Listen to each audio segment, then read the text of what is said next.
On Friday, November 20th, shortly after 2 p.m. Eastern Standard Time, which was about 2 a.m. in North Vietnam, a small rescue team successfully landed by helicopter at a reported prisoner of war compound at Sơn Tây, approximately 20 nautical miles west of Hanoi. The operation was under the overall command of two distinguished officers, whom I would like to introduce to you at this time. They are Brigadier General LeRoy J. Manor, United States Air Force, who was in overall command of the operation, and Colonel Arthur D. Simons, United States Army, who led the team in the search and rescue attempt. They arrived in Washington early this morning.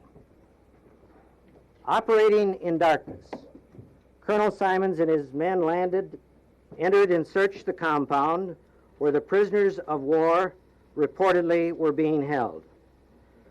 Regrettably, the rescue team discovered that the camp had recently been vacated. No prisoners were located.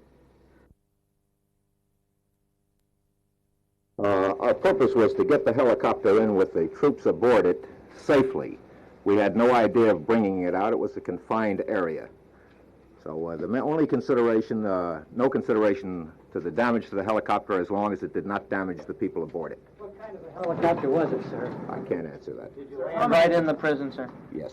Did you fly from an aircraft carrier? I can't answer that. Did you fire before you landed, sir? Fire as you were flying in, fire from the ground, or fire only when you reached the ground? I think there was a slight amount of ground fire before we got in.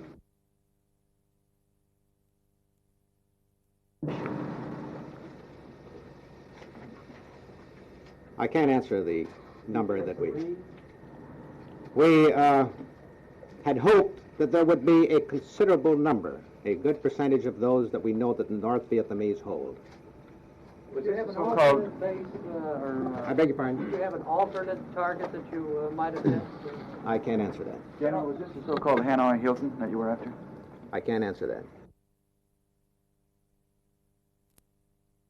Conducted in North Vietnam on prisoners of war during this war. Will there be more missions of this type, sir?